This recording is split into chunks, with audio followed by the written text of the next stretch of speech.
Hi, everybody. It's Dan Cerrucci, and here we are. It's 1 week before Election Day. 1 week, and I'm here with Christine Flowers. Christine, can you believe it? We've Hi, come this Dan. far. No, I cannot. And I have to say, it's sort of like de rigueur to say, "Oh, I can't wait until the election season is over. I'm just so fatigued by it." I love it, and I know you do too, because you're a political animal. I think this is, although there's a lot of tension and hostility. I think this is a time when we really become alive and become connected to what the founding fathers intended, which is a very robust, very messy, but ultimately, I think, just and democratic, not with a big D, with a small d, system of governance. So I like it. It's kind of like, the lead up to the Christmas season.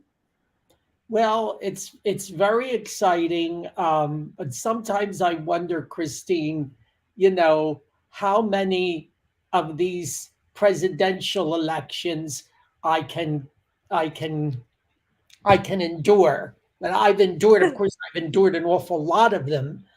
And But you survived. yeah, I survived. I know, and I always, of course, get emotionally involved. I take it to heart.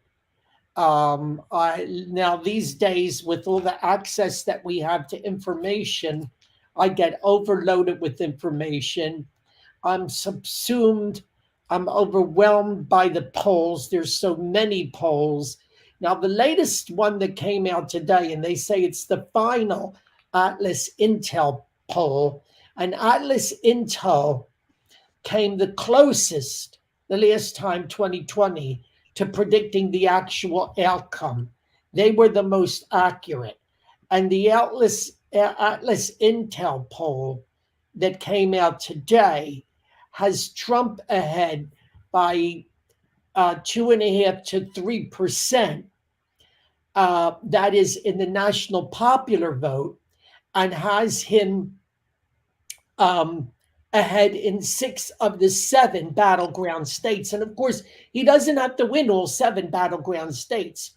The last time in 2020, the two most accurate polls were these: Atlas Intel, which was predicted the result within a margin of 1.94%, which was pretty damn close, and Rasmussen, which predicted the actual result within a margin of, well, actually, not Rasmussen. The second most accurate was Trafalgar Group, which predicted the result within a 2.31%. And both Trafalgar and Atlas Intel have Trump ahead by 2 to 3%. Christine, what is your assessment right now? Dan, I and you're the political guru, and you've been doing this. You're a professional in this. I'm really a dilettante. However, I I go with my gut and what I see just among the people that I know and sort of their extended families and acquaintances. And I also feel that Donald Trump is in the lead. Not a very strong, robust, going to blow out the election lead, but sufficient and significant and constant enough, I think, in this home stretch that it will put him over the top. Now, um, when I was on Inside Story a couple of weeks ago, they were talking about the woman's vote, and they were saying, well, women are so interested in abortion and this and that. And I said, I said, there's the tip of the iceberg, who are the women who are out there on either side of the issue, who are, like me, absolutely opposed to abortion in almost all circumstances. And then there are women like Kamala Harris who want you to be able to have an abortion up until the moment of birth. I mean, literally seconds before you give birth. There are a lot of people in between. But what I said was, I said, there are people who will they will vote, but they will not say who they are voting for because they may be afraid of the pushback and the reaction that they'll get from the people that they're closest to, the people that they work and live with.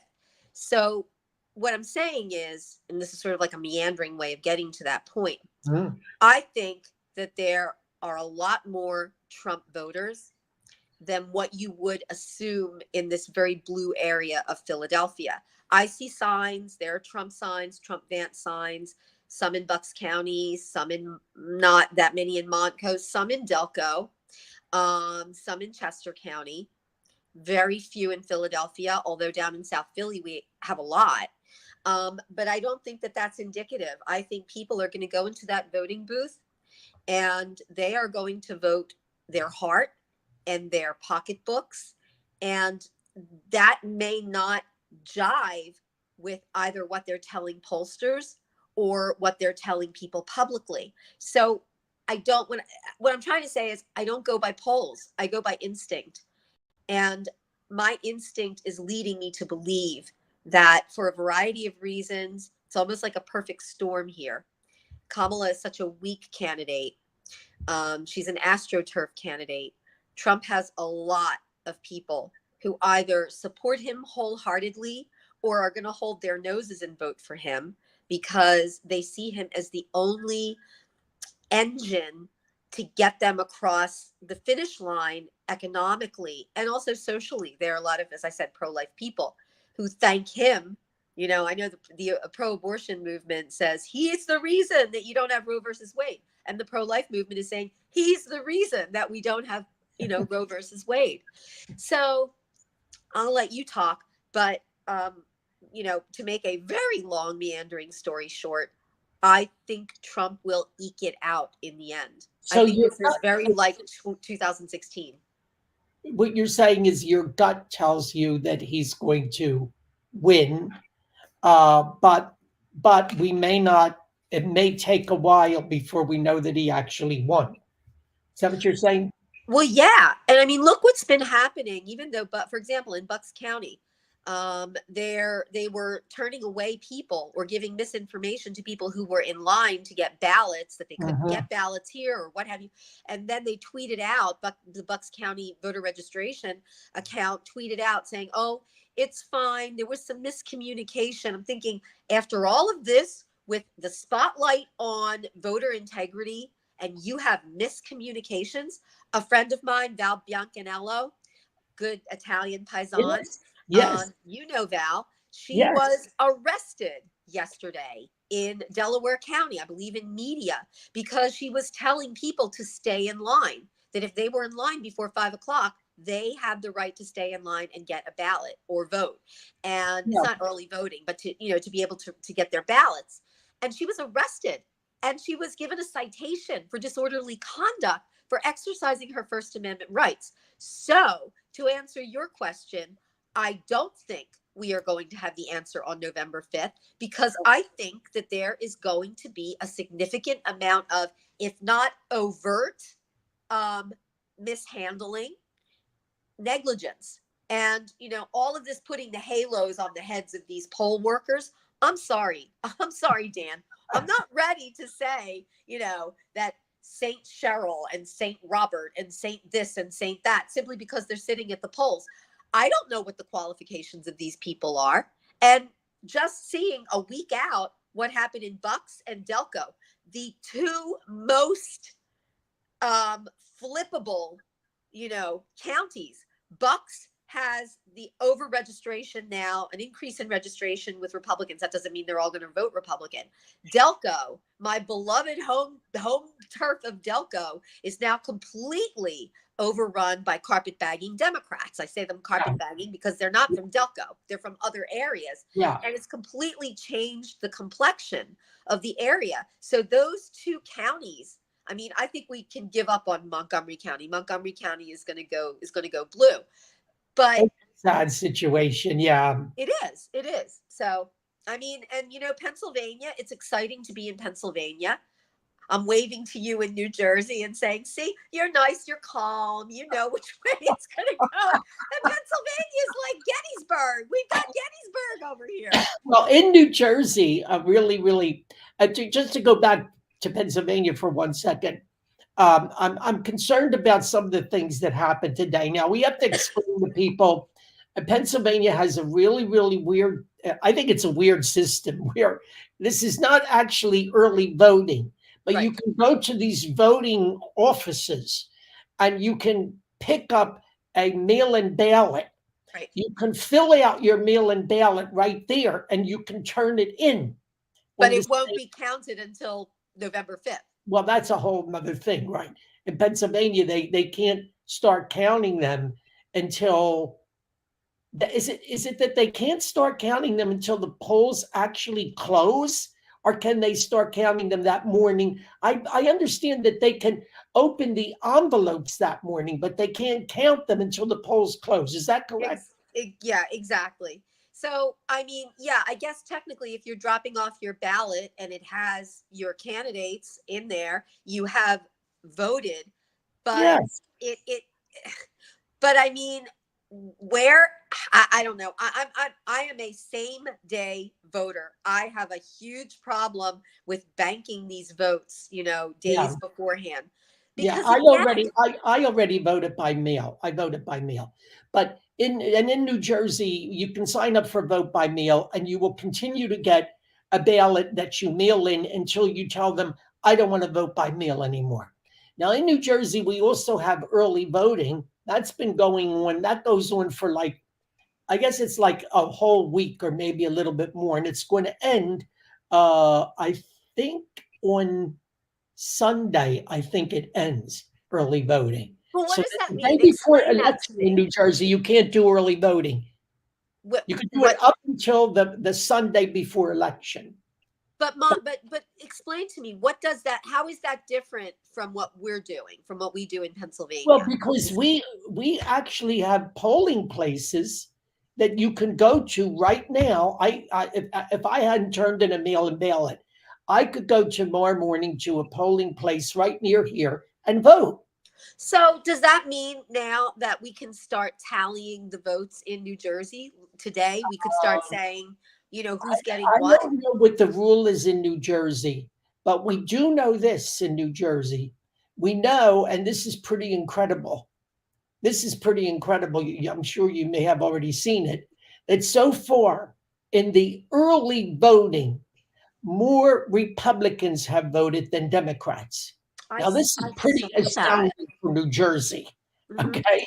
Now, the Republicans are running, I think, about 3,500 ahead of the Democrats in this early voting. Now, that's not mail in ballots. Mail in ballots are a separate thing. This is just the early voting in New Jersey at polling places, and a huge number of people in New Jersey have already voted at these polling places that are open. Okay, Yeah. so there's three ways to vote here. You can vote by mail-in ballot. You could go to a polling place before the election, or you can vote in person on election day. It's so confusing. I Yeah. just don't understand I understand why they do it. They want to make voting as easy as possible for people. And I'm not of the mind that you have to make voting difficult, but I actually believe that you should make an effort. And because because, I deal with so many people who come from countries where you get shot at if you try and vote, and in fact, I had a young man, it's kind of inspiring. He's from Albania back in the 1990s, when the communist regime basically collapsed because Enver Hoxha, the dictator, the 45-year dictator, had died. And there was a huge back and forth between the Social Democrats and the Socialists. And my client was filing for asylum because he had been a poll watcher in Tirana, in the capital. And he had been beaten so badly that his teeth, this is a young man at the time, he was only 27, all of the teeth in his mouth were literally beaten out of his mouth. And when he came to the States, he had like partials. And anyway, he got asylum, then got his green card, and then became a citizen. And I believe 2020 was the very first election that he was able to vote in. But I see that, and I don't want people to have to to risk their lives to vote, obviously not. But when I see what people have gone through, I get really pissed off when I hear people whining about, oh, I think everybody should be able to vote whenever they want and mail it in whenever they want. There shouldn't be any rules, and I shouldn't have to write the date. Well, you know that thing in Pennsylvania where we had the case where if you don't put the date on your ballot, Right, it's it's not, it's right. disregarded. And the Pennsylvania Supreme Court upheld that. How difficult is it to write the freaking date on the ballot and then seal it? I mean, are we morons or are we morons? So again, Well, yeah, I it mean, shouldn't in be hard New to vote, Jersey, but let's not yeah, spoon feed people. Come on. in New Jersey, when you vote by mail, you have to fill out your ballot in a certain way. You put it in an envelope, an internal envelope, and then that internal envelope is put in an external envelope. So it's an envelope in the envelope system. And you have to put it in the external envelope in a certain way so that the address shows on the outside, so forth and so on. So there's several steps to the mail-in ballot. And if you find this mail-in ballot difficult or confusing, then for God's sake, vote in person. You have an option, you have choices. So Yes. go ahead and do it. Well, But that, that's the thank whole you. you have options. It's very very easy to vote, Yeah. especially those of us who remember when you could only vote on election day and you had to show up. And the only way you could get around that uh, in the original system was if you applied for an absentee ballot and you had to have a good reason that either Right. Like you were going to you be were ill abroad or you were or in the you were military. infirm, you were old, you couldn't get out of the house, or you were homebound, or you were going to be traveling. Well, COVID ruined that. COVID, for a Yes. very legitimate reason, very legitimate reason, they had to sort of, they had to really change the modalities. And I completely understand that. But then people liked it and they got lazy and they thought, Yeah. oh, well, why can't we just do this all the time? But Let's tell the truth here. The Democrats took advantage of that yeah, absolutely. to completely front load the elections in their favor. I was disgusted when, before I went to bed, Donald Trump was ahead in Pennsylvania. That's right. And I was disgusted when I woke up the next morning and I started to see the mail-ins. I started to see not the same day, but Erosion. the people. And it was a blue wave, which I will Yeah. say is why I think that there should be one day of voting. This whole thing about voting month or voting week, it doesn't lend a sense of security to the process. If you go to bed and your candidate is ahead by the same day voting by 100,000 votes, and you wake up the next day and all of a sudden, all of these banked votes, all of these Right. things in bags that they open up and this and that, how do you have a sense of security in that? So Now, I understand why people said stop the steal. I understand that sense. I'm very empathetic towards it. well, What they did afterwards is bad. my rule is this: the longer the voting goes on, the more hands that touch the ballots, and the more that the ballots are moved about, the greater the opportunity for shenanigans. And Absolutely. because you are you're playing around with what do they call it? The Oh yeah, the chain of custody. chain Is of that what they custody. call it? The chain Right, of custody. Okay. right. And That's exactly right. when you have no clear chain of custody of the ballots, and it goes on for a long time, many different people are touching the ballots. The ballots, if they're actual physical ballots, are moved about. More and more now we have paper ballots. Uh, you are the chain of custody is question then. There's more opportunity to lose the integrity of the vote, so to speak. And it's like this is like common sense. This is not complicated. Yeah. I remember when they had the Shoop voting machines. You may remember the Shoop machines. Those were always used in New Jersey. Those were mechanical machines. This was Right. before computers. And when somebody went in to vote, you could hear the click, click, click as they pulled each lever down, or which they had in many years in Philadelphia, the big lever, where Right. you could pull the big lever down and you voted the entire ticket. I don't think they have that anymore. And Um, no, I don't believe. I mean, you can, right, exactly. You can so split your ticket you now. knew in Philly with these old mechanical machines, if somebody went in to vote, and of course there was only one day to vote and you had to go to the polls. If Right. somebody went in to vote and you only heard one click, you knew they were voting a straight ticket. And in Philly, you almost always knew that was the straight Democratic ticket. They went in, boom, they voted the straight Democratic ticket. Yeah, Okay. they still they still do that. I mean, Philadelphia hasn't changed that much in terms of, its I mean, there's consistency. people, there's people that they feel that like if they couldn't pull that Democrat lever, their hand would become paralyzed. They couldn't.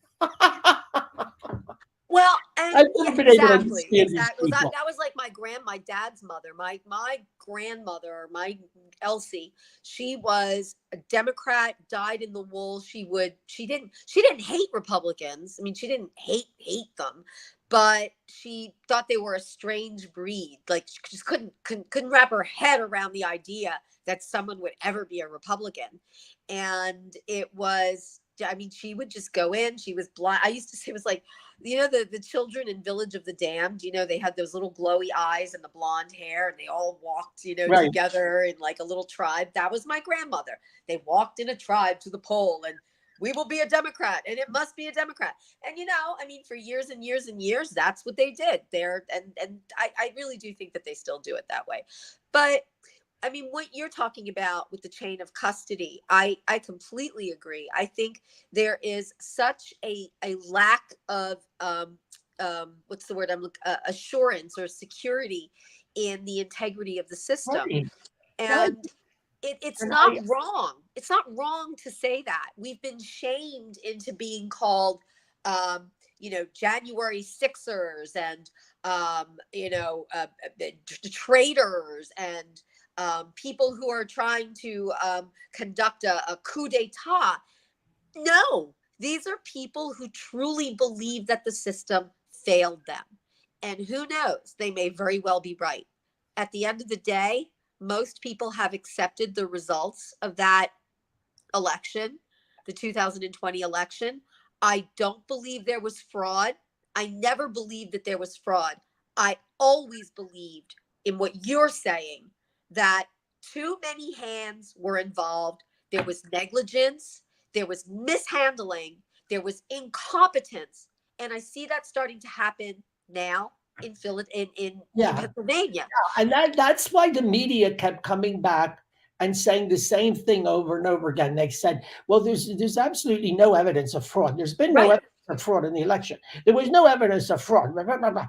That wasn't what we were talking about. Yeah. Okay, Right. and the things Exactly. that we were talking about actually, in many ways, might have been more widespread and more dangerous than those Absolutely. rare cases of fraud. All You know right. why, Dan? Because of plausible deniability. Because when you Yes. commit fraud, a crime, you don't do that because that's obvious. That's something that can be prosecuted. But if you make a mistake, if it's negligence, or there really aren't any laws, there really isn't any process by which you can be held accountable if you say, Mhm. "Oh my goodness," which is what happened in Bucks County. That Bucks County, they came out and they tweeted and said, "Oh, there was miscommunication." Really? Miscommunication? Okay. So it's not fraud. it's not a deliberate attempt to stop someone from voting. It was just Aunt Millie didn't understand, didn't get the assignment, didn't understand the directions. I'm sorry. I'm upset And you because are affecting the outcome of the vote. Of course, Bucks yeah, County is critical, and there's oh much yeah, speculation. There's much speculation that Bucks County, which is the largest swing county in the state, it's viewed as a bellwether for Pennsylvania. They pretty much say, look at the way Bucks County goes, that's the way the state is going to go. So yeah. that Bucks and Erie. They're that saying Bucks and Erie are the two counties. right. Okay, so that's being watched very closely. Uh, People must have complete assurance that of the integrity of the vote in Bucks County. And already we have ourselves in a situation where that seems to be in doubt, where there may have already been some shenanigans. Yep, Okay. yep.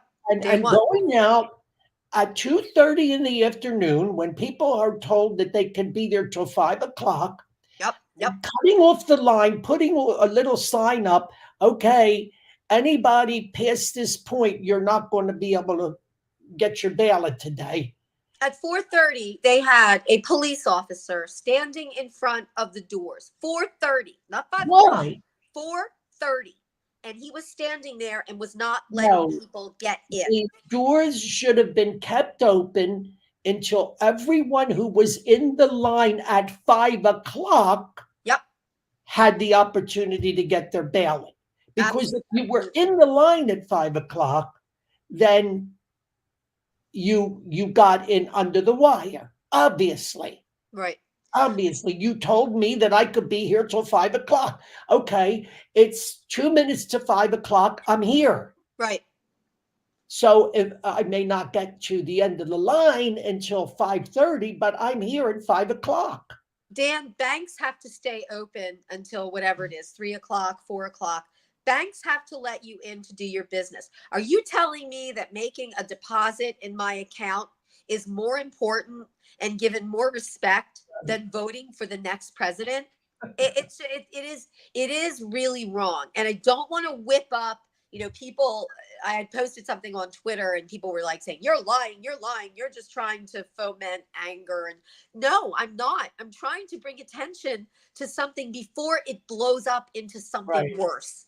You right. know, I'm trying to save And Bucks County and apparently there Delaware was also County. an accusation that Democrats were going around in Bucks County. I don't know whether it happened in Delco as well. They had things around their neck that said voter, something like voter protection or something, that try to make themselves out to be voting officials when they weren't. They were not official voting uh, uh, officials. They were Democrats, partisans that were telling people, "Oh, you're going to have to come back tomorrow" or something Yeah. like that.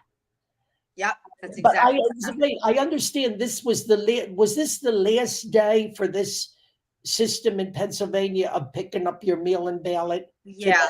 Monday. It was Monday, I think, was when or is it Tuesday? Today's October 29th. Yeah, I think, I'm sorry. I don't And remember if it was today. yesterday or today, but yeah. So then they came back and they said, "Well, we're going to give you this form, and if you put this in, you'll eventually get a ballot or something." Look, it's very. I've been trying to follow it. It's very very confusing. All right, I don't trust uh, Josh Shapiro. I don't No, trust Josh Shapiro, I and I don't either. don't necessarily trust his so-called Republican Secretary of State that he appointed. I No, will, I, no, I will say in Al Schmidt's defense, and I've had people criticize him, and I criticized him a couple years ago when I reached out to the Board of Commissioners in Philadelphia after they tried to stop me from voting, right, and I was criticizing the Board of Commissioners, saying, "Why are you allowing this to happen?"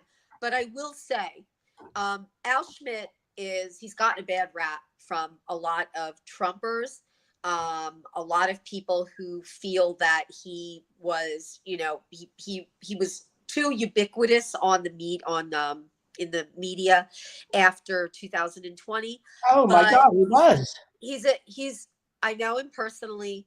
He's a good man. He is a Republican. He's, these days I've been called a rhino. I've been called I'm, I've been called all sorts of things. I've been called from the Right. left, from the right. I'm not conservative enough because I criticize Donald Trump when I think Donald Trump is wrong. Okay, I'm not a never Trumper, but I'm also not. I'm not going to excuse everything that the man does. So I personally have to say that I think that Al Schmidt is a fair man, and I think he is a hell of a lot better than Shapiro. And he's much less political and partisan than Shapiro.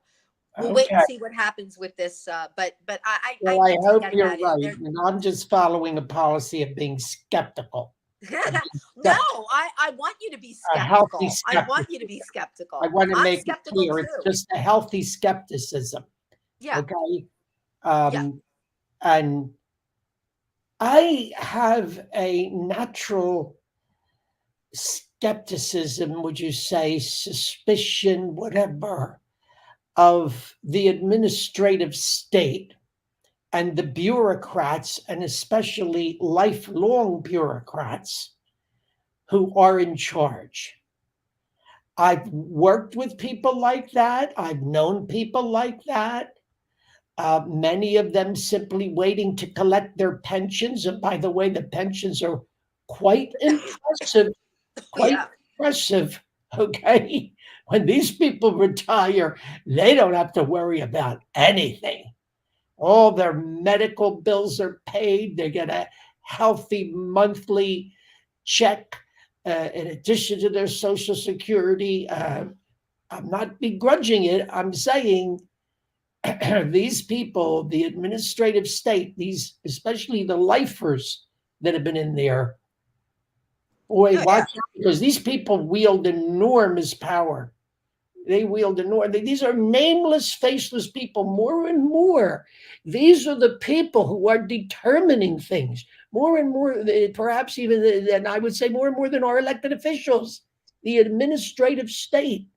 This is something, of course, that Elon Musk has been talking about. And if Trump wins, he says he's going to empower him, to trim the government and save money, maybe get rid of whole departments. Okay.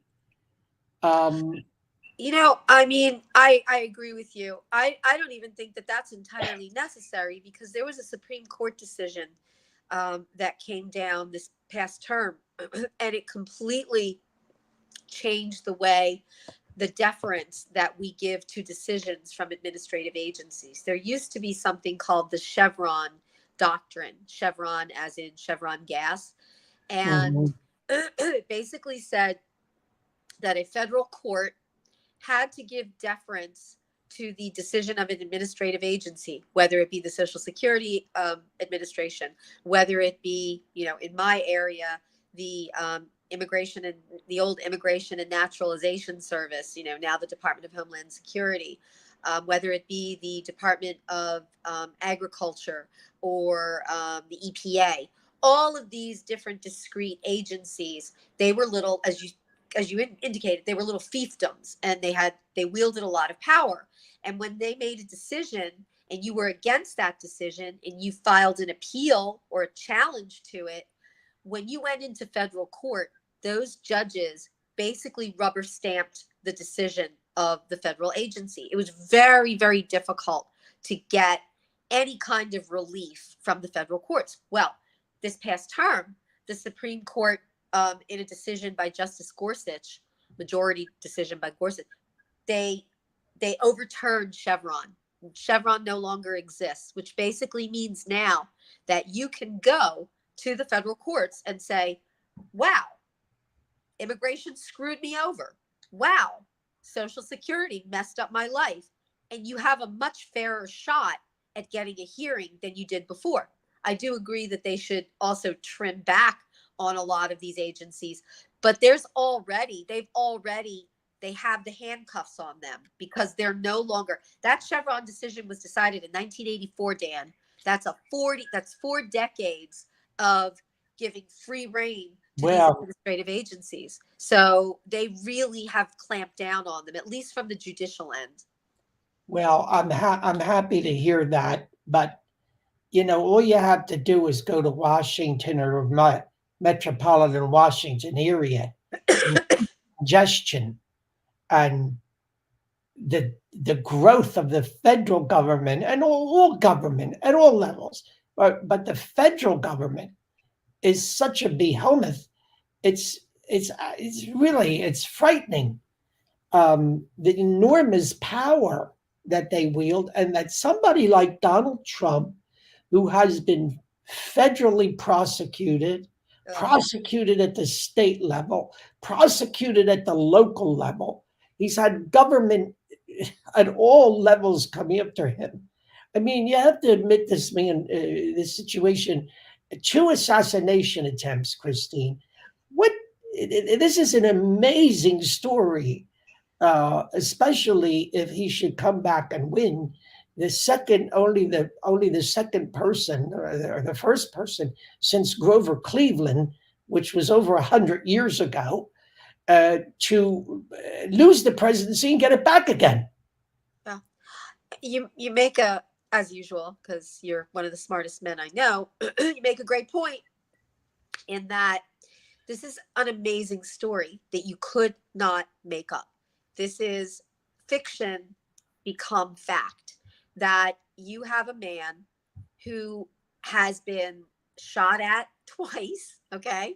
He has been prosecuted 4 times. I mean, there are 4 different prosecutions going on, state level, federal prosecutions, impeached twice. Let's not forget the impeachments. And I almost forgot that. yeah, Yeah. the man has been persecuted beyond being prosecuted. And again, I am not big cheerleader fan. You know that. I've said that before. I disagree with things. No sentient human being could ever say that Donald Trump has been treated fairly by this country. And to hear Kamala and her cabal, her friends, her group, cabal spelled with K, talking about how he's Hitler, he's a Nazi, he's a fascist, he's this and that. I look at them and I say, do you hear yourselves? Methinks thou doth protest too much. You are what you are calling him. You have subjected this man, a man who was duly elected by the majority of the electoral votes in 2016. You have persecuted him because you didn't like the way he ran the government. And now and don't get me started on the turncoats who served with him, like Milley, like Right, and the people that stabbed him in the back, right? Kelly Exactly. is the worst. Kelly is the worst. His chief of staff to come out and call him a fascist? Who are these people? They are dishonoring their uniforms. They are dishonoring their military service. How dare they do that? How dare unbelievable. How dare they do that? Here's I an lose interesting respect for the military that they represent. Here's I lose respect for the military that they represent, because I don't think that's the military that our country has nurtured and has respected and honored all of these years. Who are these men? Who is Adam Kinzinger? Who is Liz Cheney? And what does she stand for? I mean, she was turned out of office by an overwhelming majority in her own district in Wyoming. Okay, she's bitter. She is bitter. This is a personal vendetta against Trump. And the military has really been politicized. It's a shame. Much of the military has been politicized, but we all knew that the military was political or partisan, but with a small p. We all knew that in the military, the decisions that are made are political, but not in a partisan manner. Okay? But Right. now it's become political in the partisan sense, unfortunately. And that's the last thing the military should be. That's the last thing the military should be when they have the responsibility of protecting and defending our country. Literally, these are the people that we think of when we tuck our kids into bed at night and wonder about whether they're secure. These are the people that are charged with making sure that we are secure and that we wake up the next morning alive. Yep. Okay. I mean, Yep. this is that it's that basic. The role of the military is that basic. But here's an interesting fact, Christine. I don't know whether anybody has touched upon this during this campaign, but it's fascinating. Only 4 sitting vice presidents in our entire history have gone on to be elected president directly from the office of the vice presidency, to be elected. Okay? These were John Adams in 1796, Thomas Jefferson in 1800, Martin Van Buren in 1836. And then it was more than 100 years before the next one, and that was George H.W. Bush in 1988. Okay? Right. Exactly. Very George Papa. rarely do sitting vice presidents go on to be president. Now, Richard Nixon was vice president, went on to be president, but he ran as vice president to be president in 1960 and lost. Right. He had to wait 8 years to come back. Of course, Joe Biden waited 4 years to come back and run for the presidency. But running for the presidency as a sitting vice president, Al the Gore came close. Al Gore record, came. Al Al Gore, Gore came really yeah, he close. came close, but it's not a good track record, Christine. It does not bode well for Kamala Harris. Hmm? Well, she's tried to pivot. She's out there in the friendly media on the View and what have you, and they ask her, "What would you do differently than you did as your as your predecessor did?" And she goes, "I don't think there's anything that I would do differently." And then she realizes, that's a big problem. So now she's trying to pivot and say, well, I honor Joe Biden and I admire and I was part of his team, but I will be Kamala Harris. I will have a different view and a different because I bring different experiences to the role. And it's such hogwash. It's all she is. Do you remember? I know you know this movie. The movie The Candidate with Robert Redford. Oh yes, yes, yes, yes. It's to The anybody out fabulous there, movie. watch the movie because it is such an amazing movie how they essentially create this candidate, this person with no actual views of his own, and they turn him into this amazing character who wins. And what's the last thing at the very end of the movie? He wins the race. What does he say? What do I Remember? do now? What do I do now? Exactly. He's this empty suit. And Kamala is the female version of Robert Redford in The Candidate. She is an empty vessel and is being filled, I believe, with the priorities of the people who surround her in much the same way at a much lower, local level as Jim Kenney, our former and Yeah. not I lamented mean, he mayor. had no idea what he was going to do when he won. He had no idea what he was going to do. They propped I him don't think up. he even cared much. I don't No, think he he want cared. he wanted. Remember when you were talking about pensions? That's all Jim wanted. He wanted to retire. He wanted to have enough money to be able to buy, his liquid lunches, and that was it. Basically, he was not a good public servant. I mean, I don't want to get sidelined by that, but what I mean is, he, like Kamala, is a figure of very little consequence. And you could say a lot of things about Donald Trump, and they have been said, but that man has ideas and he has opinions and he has things that he wants done the way he wants them done. And he's a And person of accomplishment. He's a self-made, success story. Yeah, He's an and American success story. he may very well have been surprised that he won the election in Yeah, 2016, but yeah, I can promise you the next morning he didn't say, "Now what do we do?" He said, right. "Okay, roll up your sleeves, let's get to it." Let's get I to work. I don't see Kamala doing that. I really really don't. And I'll tell you, Dan, we've been doing this for a while, you and I. When Biden was still president, and I had a lot of questions about his competence, but when Biden was a younger man, even though I didn't really like him, he had ideas. Right. He was a self-starter. I mean, there are some things that he did that I think are very admirable. He was the driving force behind the Violence Against Women's Act, VAWA, Mhm. some of the gun control legislation. I think that, whether you agree with him or not, he had something. Kamala has nothing. And if I hear her one more time talking about the way she prosecuted international drug cartels, she was an attorney general of a state. She's not a federal prosecutor. She never prosecuted individuals at a federal level. That's what you do with international drug traffickers. You don't haul them in front of a state court. My God. It is just people who don't know the law are like, oh, Kamala was a prosecutor. She Well, was a, because I think she was out from the very beginning to make a name for herself. She was very ambitious right yeah, from the start.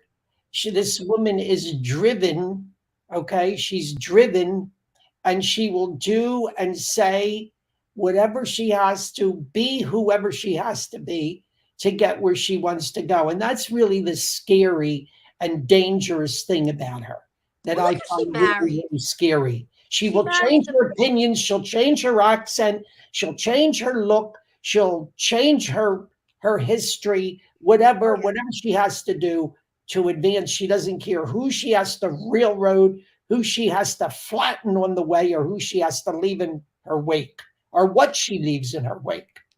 Right. She does it blatantly as well because she's allowed to do it. And as I was about to say, look at look at who she married. The most beta male I think I have ever seen in my entire life.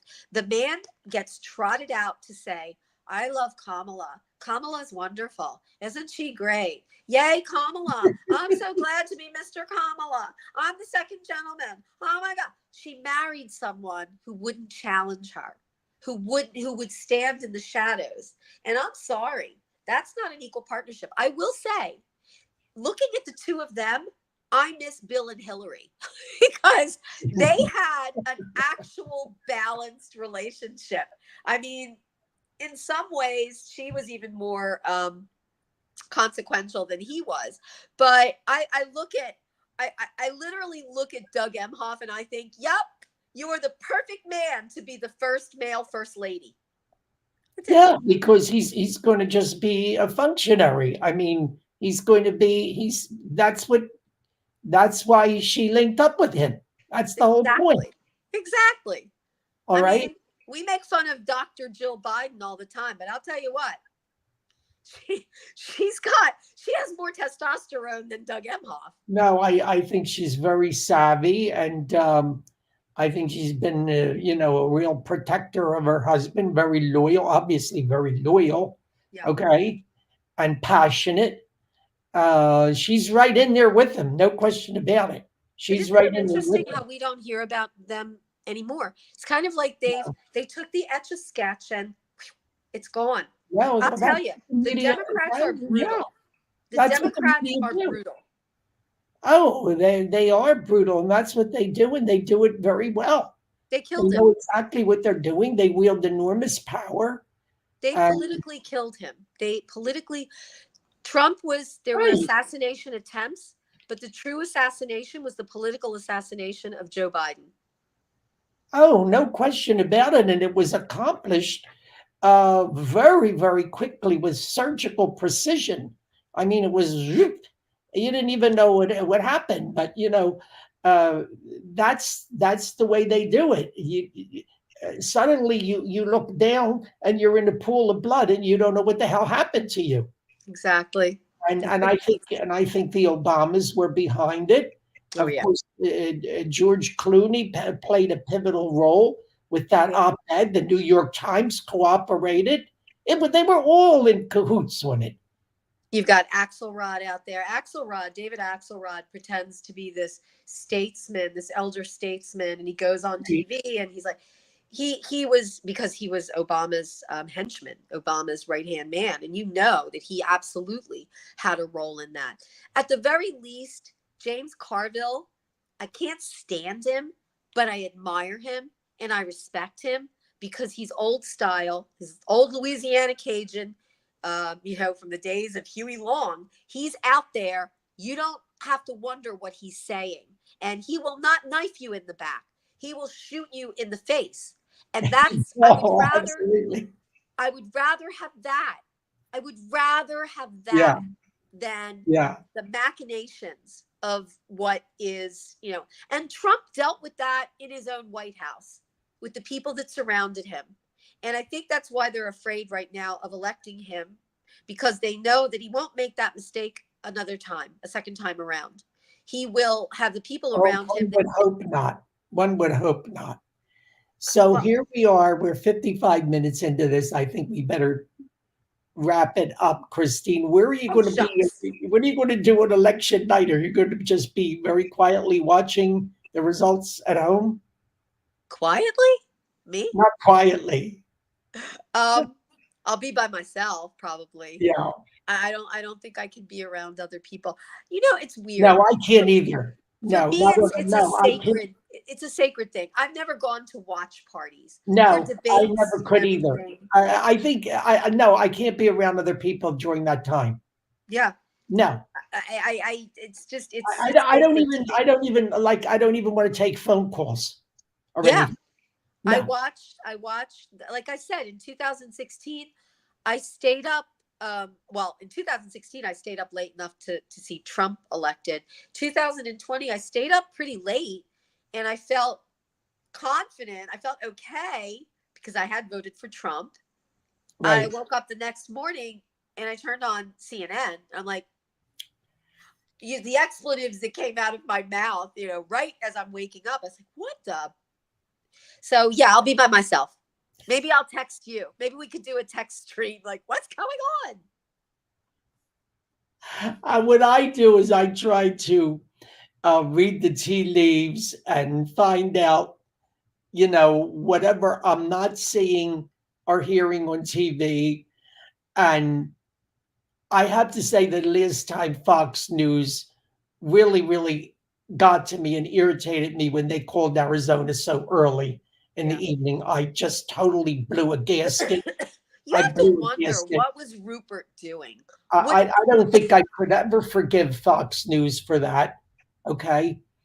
Um, but I just on pins and needles until it's decided. And that's why I hope that there's a clear signal fairly early in the evening that tells us where this is going. I know these media people they know before they're able to certify it or call it. They know, and there will be some sort of trend, and that's what I always try to find out. I always try to be, 3 or 4 steps ahead of whatever they're reporting, either going on websites or going on the internet or doing things like that, and trying to find out, because I'm just on pins and needles until I know. And this really, really is consequential. This is not a small matter. I truly do believe, and I don't like hyperbole, but Right. I truly believe that this is the most important election of my lifetime. And Mm-hmm. I've only been voting since 1979. So what is that? 45 years, right? So 45 So years you're I've been thinking, voting. right, And I mean, there have been some pretty consequential elections. Reagan, obviously, that was. right, All 1980. right, I'll change what I just said. No, because electing Reagan was extremely important.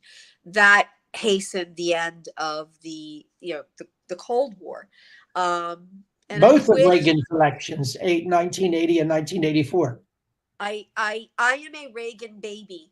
I was a young person under Reagan, Right. and I wish we could return to those days. I miss him so much. I Fabulous. miss the Fabulous. people around him. I miss the people that we were. The I greatest miss president of my lifetime, he unquestionably. The greatest president of my lifetime. yeah, No and question about you're around it. just It like isn't me, even 10 years close. more than me. So, I've been through but about four, I think I've been through 14 presidents at this point. Yeah. okay. Reagan was the greatest. There's no Yeah. question about it. There It's not even close. from every perspective, from his Oh, yeah. legacy, from his demeanor, from the way he made us feel. He was a leader. And Joe Biden was not a leader. Kamala Harris, Yeah. God save us, God help us, is not a leader. She's a follower. And she doesn't know she's a follower, which is the sad part. You have people who are followers who really think that they're important and they're Yeah. consequential. And those are also the dangerous ones too, Say what you especially. will about Trump. I mean, he is a leader, Yeah. and watch his presence, his persona. I'm particularly struck when he appears at these rallies, and he first appears and he comes on stage, and this is such an important part of stagecraft, Christine, is his posture, his posture, especially for a man of his age, to maintain, to stand on your feet for the length of time that he does, and maintain your composure, the discipline of that. You Yeah. know, they say in the theater, you can sustain the illusion no matter how old you are if you keep two things: your posture and your voice. If you're still uh, can stand erect and seem in control of yourself physically, you you know, you before you go on stage, you throw your shoulders back, you raise your head, you're ready to perform.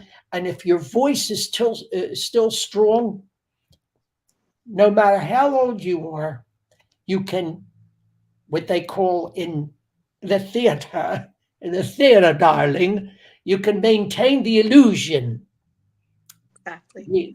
the illusion. You can what do they say? Suspend disbelief, and That's right. this is what Trump is able to do. He once he comes out there, I think he has a great theatrical sense. He suspends disbelief. Yeah. You don't think of him as an old man. No, That's why when I hear the criticisms, they're attempting to turn the whole Biden thing back on Trump. I chuckle because it's first of all it's really obvious, but secondly, it's ineffective. The man is completely in control of his faculties. He is whip smart, a, a bitter, not bitter, wicked humor, wicked sense of humor. wicked, yes. And yeah, he's very theatrical in a different way than Reagan was. Reagan obviously was an actor, Well, but he was trained by the Hollywood studio system. I mean, right, right. But Trump, the Trump old is Hollywood. is a is a is a natural, you He's know. a natural, and I think he's largely self-trained. Yep. Largely self-trained. It's just that he watched other people very closely, and he follows his instincts, and he simply knows what he has to do and how he has to look. This woman, Kamala, does not have the demeanor or the seriousness, the comportment of a president. She simply doesn't have it. She doesn't have the stuff. She got up there tonight on the ellipse, and the first thing was she's like this. She goes, "Hello, hello, yes, oh, thank you." And they were all, "Come on, come on." She goes, I'm like, that voice, Dan. I'll kill myself if I have to listen to that voice for 4 years. It is the nasal whine of Mr. Magoo. You remember old Mr. Magoo, with his little blind old little cartoon. It just, and maybe I'm being misogynistic, which wouldn't be the first time, but she's just so not, she's not a serious person. She's not. She is just a vessel, an empty vessel. And then there's that laugh. Don't get me started Yeah. on that Okay. last. All right. So, Christine, we're going to wrap this up. It's been another great. This, by the way, this is on my YouTube page. It's on my LinkedIn page. It's on my YouTube channel, my LinkedIn page. It's on my Facebook page, and then right after this, I'm going to put it on dancerucci.com. Oh, good. I'll post it. I And think what we should do is next week, pick a day after the election, come back, reconvene for a short one, like maybe 30 minutes, 25 okay, minutes, we're and going to do do a a post-mortem. post-mortem. Yes, we will do it. All right. All We right. will do it, and hopefully, we'll be celebrating. If not, Hopefully, we'll have. I've got extra wine. I'll be celebrating either way, We will have a toast to hopefully to number 45 and now number 47 That President would be Trump. very that would be very cool. That would be very cool.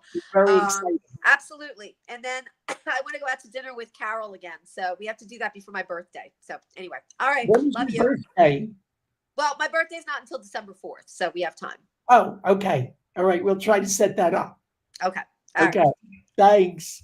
Good night. Bye. Bye. Night night. Love you. Love you. Bye. Love you. Love you.